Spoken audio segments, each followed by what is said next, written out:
النهارده يا شباب هنتعلم مع بعض ازاي نقدر نغير اليوزر نيم والباسورد اللي في ظهر الراوتر او اليوزر نيم والباسورد اللي هم بتوع صفحة الراوتر. يعني حضرتك عندك راوتر اتش 188 ايه لو شركة اورنج فودافون اتصالات فهو الشرح واحد عشان حضرتك الراوتر بتاعك موديل اتش 188 ايه. تمام؟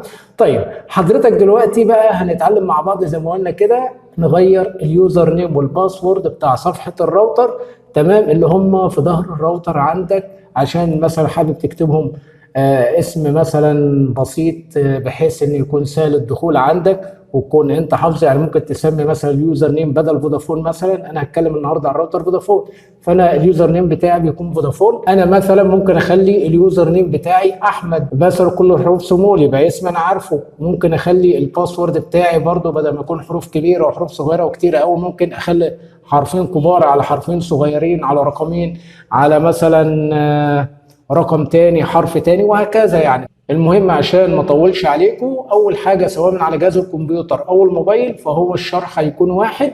من على الموبايل هتفتح جوجل كروم، من على الكمبيوتر هتفتح جوجل كروم او اي متصفح عادي مفيش مشكله سواء من الموبايل او من الكمبيوتر. تمام؟ كل اللي عليك تكون فاتح المتصفح بالشكل ده وتبدا تكتب 192.168.1.1.1. تمام؟ وهتقول انتر، هيبدا يفتح معاك صفحه الراوتر بالشكل ده. هتيجي هنا لليوزر نيم والباسورد. اليوزر نيم والباسورد دول اللي احنا هنشتغل عليهم او موضوع الفيديو بتاعنا النهارده، هنغير اليوزر نيم والباسورد دول بتوع صفحه الراوتر. تمام؟ انا بالنسبه لي اليوزر نيم والباسورد، تمام، انا عشان شركه فودافون فاليوزر نيم فودافون والباسورد حروف كبيره على حروف صغيره على ارقام. تمام؟ انت كذلك الامر. تمام؟ هتلاقي اليوزر نيم والباسورد بتاعك مثلا على حسب الشركه اللي حاطه السوفت وير بتاعها. تمام؟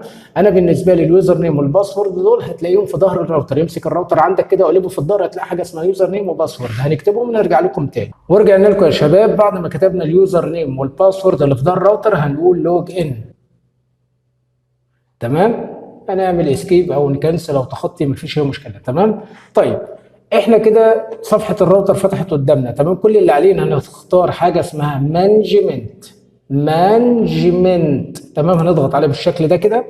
بعد كده نيجي نختار حاجه اسمها اكونت مانجمنت، هنضغط عليها. تمام؟ ممتاز جدا يا شباب. هنا طبعا جايب لك اليوزر نيم فودافون. تمام؟ انت ممكن بدل فودافون ممكن نيجي نكتب مثلا وليكن احمد. تمام؟ كده انا غيرت اليوزر نيم اللي هو في ظهر الراوتر. تمام؟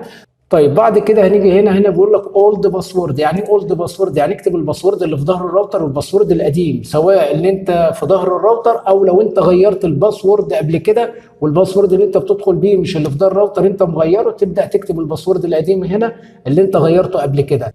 انا حاسس ان انا لخبطتكم. تمام؟ يعني اولد باسورد هتكتب الباسورد اللي في ظهر الراوتر. طب لو انت غيرته قبل كده وبتدخل بباسورد جديد في صفحه الراوتر يبقى هتكتب الباسورد اللي انت بتدخل بيه حاليا. يعني اي باسورد بتدخل بيه صفحه الراوتر حاليا هو اللي هيتكتب. هنكتب اولد باسورد. انا بالنسبه لي الباسورد اللي بدخل بيه هو الباسورد اللي في ظهر الراوتر، هكتبه وارجع لكم تاني.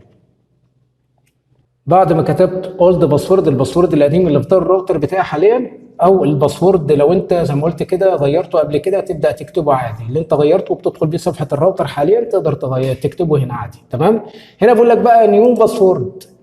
يعني هنا بقول لك اكتب نيو باسورد، يعني اكتب الباسورد الجديد واكد الباسورد الجديد. انا بالنسبه لي اهوت ممكن اجي اكتب مثلا الباسورد اللي هو الجديد.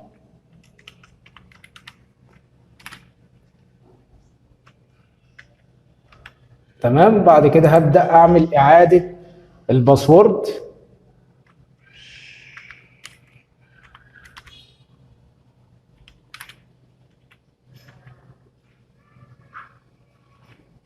كده بقى احنا غيرنا اليوزر نيم من فودافون الى اسم احمد كل الحروف سمول. هنا اولد باسورد بتكتب الباسورد اللي في ظهر الراوتر او الباسورد لو انت غيرته مسبقا وبتدخل بيه صفحه الراوتر. هنا نيو باسورد بتبدا تكتب الباسورد الجديد. هنا بتاكد الباسورد الجديد. هنا بتضغط على ابلاي. انا بالنسبه لي مش هضغط على ابلاي لاني انا مش حابب اغير اليوزر نيم والباسورد بتوع صفحه الراوتر لان انا حافظهم. فودافون سهله بالنسبه لي والباسورد المكتوب في ظهر الراوتر سهل، فانت بالنسبه لك هتبدا تغيره بالشكل ده. تمام؟ طبعا لو عجبك الفيديو لا تنسى الاشتراك في القناه وتفعل زر الجرس على الكل، واشوفك في فيديو جديد. السلام عليكم.